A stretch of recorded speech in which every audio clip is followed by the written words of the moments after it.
मन दर्पण कहलाए रे तोरा मन दर्पण कहलाए।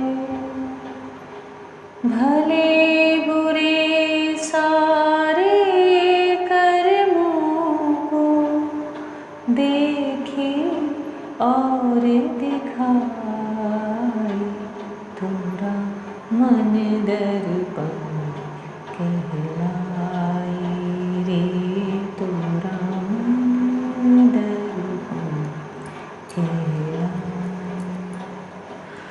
जय श्री कृष्णा। मेरी सोल फैमिली आध्यात्म आपके अपने चैनल पर आप सबका बहुत बहुत स्वागत है। हमारा मन एक दर्पण की तरह होता है और हमारे मन के सारे अच्छे बुरे विचारों को वह दिखाता है, परंतु उस दर्पण पर हमारे अंदर जो कुविचार होते हैं, ईर्ष्या होती है, जलन होती है, अवगुण होते हैं, उनसे एक धूल सी जमी रहती है।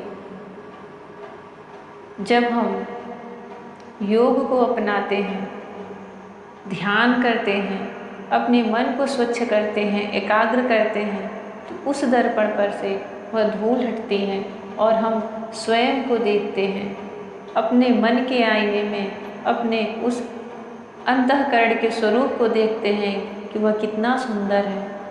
भगवान ने हमें कितना निर्मल और कितना सुंदर बना के भेजा है। जितने भी अवगुण होते हैं वह हमें संसार से ही प्राप्त होते हैं। वहाँ से तो हम एक शुद्ध आत्मा के रूप में जन्म लेते हैं। ईश्वर हमें इस संसार में भेजते हैं तो जीवन जीने के लिए हमें सारी व्यवस्था करके देते हैं कि हम किसी भी तरह से गलत मार्ग पर न जाएं, हमारा मन कहीं न भटके। उन्होंने सृष्टि को इतनी सुंदर तरीके से रचा है, बस उसको समझने की ज़रूरत है। उसमें सबसे महत्वपूर्ण स्थान है योग का। पता नहीं क्यों योग में जल्दी किसी का मन नहीं लगता। मैंने खुद देखा है और मैं इतने साल से इन आसनों को कर रही हूँ, ध्यान कर रही हूँ और मैंने बहुत लोगों से कहा है, परंतु यह समझ में आता है कि जिसका मन सात्विक है वही इस योग आसन से जुड़ते हैं। अस्थिर मन वाले जल्दी इन आसनों के प्रति उनका रुझान होता ही नहीं। मन में स्थिरता आना और योग के प्रति रुझान होना, तो समझ लो आपके अंतःकरण में भगवान श्री कृष्ण की कृपा बनने वाली है। आप आध्यात्मिक होते जा रहे हैं। योग हमारे जीवन के लिए बहुत ही महत्वपूर्ण है। इसको हम नज़रअंदाज नहीं कर सकते। एक स्वस्थ जीवन जीने के लिए अगर हम कोई जीवन शैली अपनाएं तो उसमें सबसे महत्वपूर्ण स्थान योग का आता है, योग आसन का आता है, प्राणायाम का आता है। इन सब से हमारा मन एकाग्र होता है तो हम स्वतः ही हमारा मन भगवान की तरफ लगने लगता है। हमारा मन, हमारी बुद्धि, हमारे विचार, हमारी आत्मा शुद्ध होती है। यह एक दिन की प्रक्रिया नहीं है, यह कोई कोर्स नहीं है कि हमने वहाँ पे योग आसन करने के लिए कोर्स शुरू कर दिया है 6 महीने का, 3 महीने का, 1 वर्ष का। यह आजीवन, जब तक हमारे शरीर में प्राण है तब तक हमारे साथ चलने वाली प्रक्रिया है। जैसे हर चीज़ का एक विधान होता है, जैसे वर्ष भर का भोजन हम एक दिन में नहीं खा सकते।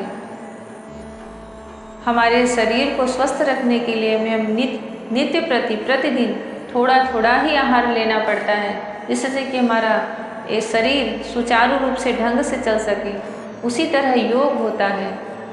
आप सोचो कि 1 महीने का कोर्स करके, 3 महीने का करके, कुछ समय का करके हम अपने शरीर को स्वस्थ कर लें, तो ऐसा नहीं है। प्रतिदिन इसको थोड़ा थोड़ा करना है, परंतु हर दिन करना है। थोड़ा सा समय, और यह समय आप किसी अन्य को नहीं देते, यह समय आप स्वयं को देते हैं। जिस किसी को स्वयं से प्रेम होगा, अपने आप से प्रेम होगा, वह योग अवश्य करेगा, क्योंकि वह हर वो कार्य करेगा जिससे उसकी खुद की ग्रोथ हो, वह खुद से प्रेम कर सके। योग ऐसा ही है, आप जब तक व्यायाम करते हैं, योग आसनों को करते हैं, तो आप कहाँ किसी के साथ होते हैं। आप ध्यान दीजिए, आप उस समय उस क्षण अपने साथ होते हैं। आप अपने मन को भी नहीं भटका सकते, क्योंकि जब उसमें प्राणायाम और ध्यान आता है तो आपको उस मन को भी एकाग्र करना होता है और अपने अंदर देखना पड़ता है, अपने अंदर झांकना पड़ता है। मुझे योग इसीलिए बहुत प्रिय है, बहुत अधिक, क्योंकि पूरे दिन का वह जो समय होता है वह मेरा खुद का होता है, चाहे मैं इसे दिन में करूं या रात्रि में करूं। परंतु जब मैं इसे करती हूं तो एक साफ सुथरे स्वच्छ स्थान में और एकदम शांत मन से कोई भी मधुर संगीत लगा करके, जो मुझे बहुत प्रिय होता है, और वह मेरे लिए बहुत अच्छा समय होता है जब मैं योग करती हूँ, प्राणायाम करती हूँ, योग आसन करती हूँ। कभी भी मैं ऐसे जल्दीबाजी में, उथल पुथल में कि मुझे बस करना है, ऐसे मैंने कभी नहीं किया है। जब मुझे अंदर से एकदम लगता है कि बस मन शांत है, खुश है, फिर मैं योग करने बैठ जाती हूँ। फिर मुझे 1 घंटा 2 घंटा कितना समय बीत जाता है वो मुझे पता भी नहीं चलता, और वह मेरा खुद का समय होता है। मैं अपने आप को देती हूँ, स्वयं से बातें करती हूँ, खुद में प्रसन्न रहती हूँ। और जब कोई शुरू में जब मैं करना शुरू की थी, 4-5 साल हो गए, तो बहुत कठिन लगता था, क्योंकि इसके पूर्व कभी किया नहीं था। ऐसा लगता था कि इतने काम घर के हैं तो वह भी तो व्यायाम हो जाता है, पर ऐसा नहीं है। ये सबसे बड़ी गलतफहमी है, क्योंकि घर के कितने भी काम कर लो, जब योग करने बैठो तो हमारा कोई भी अंग इधर से उधर मुड़ता ही नहीं। बहुत दर्द भी होता है शुरू के दिनों में, परंतु जब आप उसमें एकाग्र मन से एक लक्ष्य साध के कि हाँ मुझे करना ही है, और उस बोझ को, उस आसन को जिस दिन आप करने, जैसे कोई कठिन आसन है, आप 1 दिन 2 दिन 4 दिन 1 हफ्ते तक उस पर अभ्यास करेंगे, और जिस दिन उसको अच्छे से करने लग जाएंगे, उस दिन अंदर से इतनी खुशी होती है कि मैंने ये कर लिया और मैं अब सहजता से कर सकती हूँ। वह खुशी अपने आप से मिलती है और हम वह खुशी स्वयं को देते हैं, और उसका सबसे ज़्यादा फायदा हमारे शरीर को ही होता है, किसी अन्य को नहीं। आप 1 घंटे योग करेंगे तो यह किसी और को नहीं मिलेगा। यही एक ऐसी चीज़ है जो कि आपको स्वयं को मिलती है। आप चाहो तब भी आपका किया हुआ योग किसी और को नहीं जा सकता।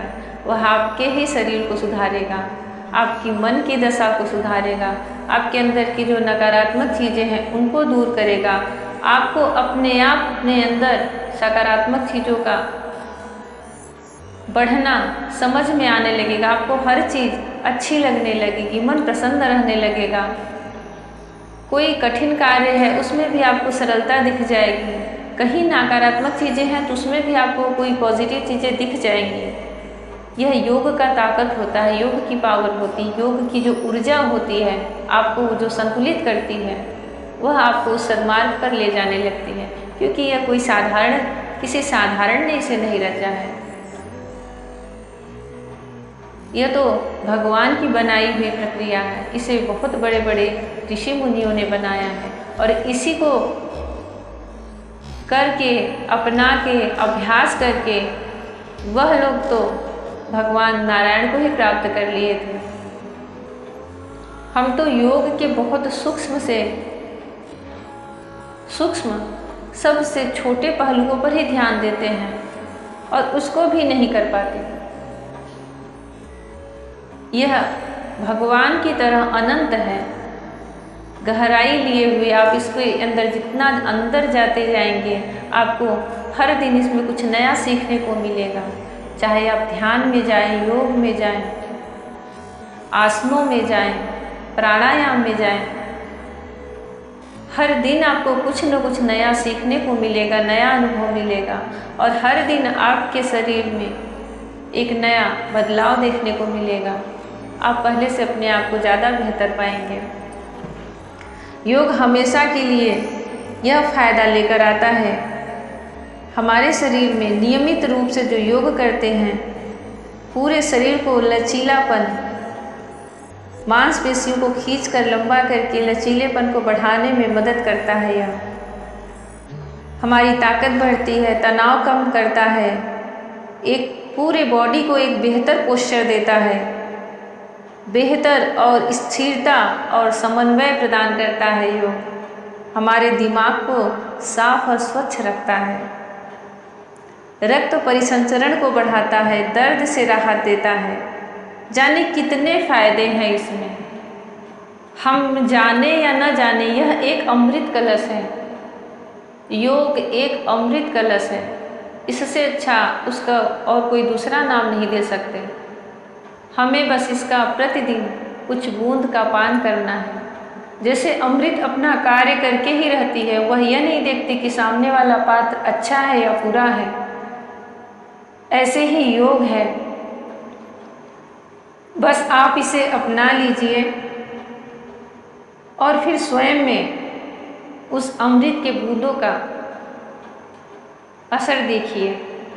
आपके चेहरे पर ग्लो आना, आँखों में चमक आना, बातों में मधुरता आना, विचार में सात्विकता आना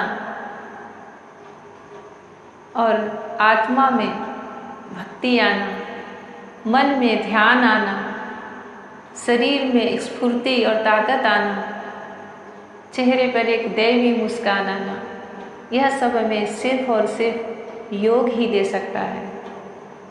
और इन सब का जब एक संतुलन होता है, योग का मतलब होता है जोड़ना। युज जिसका संस्कृत का अर्थ है, उसको बोलते हैं जोड़ना, जो हमारी मांसपेशियों को एक साथ जोड़े, एक मुद्रा बना करके, उसको योग कहते हैं। और जब हम इसमें सध जाते हैं तो हमें निस्संदेह भगवान की प्राप्ति होती है, क्योंकि मन जो जैसा योग हमारे मन को बनाता है, भगवान को हमारा वैसा ही मन पसंद है।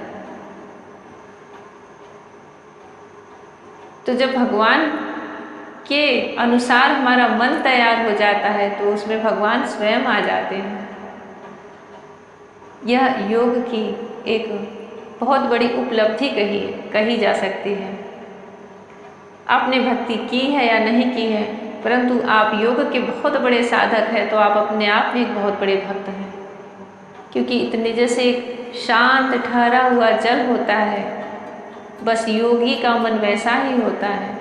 और उस जल में आप स्वयं का प्रतिबिंब, पूरी प्रकृति का प्रतिबिंब एक आईने की तरह देखते हैं। ऐसे ही आपके उस ठहरे हुए मन में इस सृष्टि को, उस भगवान को, सब कुछ आप स्पष्ट देख सकते हैं। इसलिए प्रतिदिन योग अपनाएं। शुरुआत चाहे जितने कम में करें, परंतु करें उसे। दिन में करें, रात में करें, थोड़ा समय करें, परंतु अवश्य करें और अपने जीवन को पहले से और अधिक बेहतर बनाएं। मुस्कुराएं और सबको प्रसन्न रखें। जय श्री कृष्णा।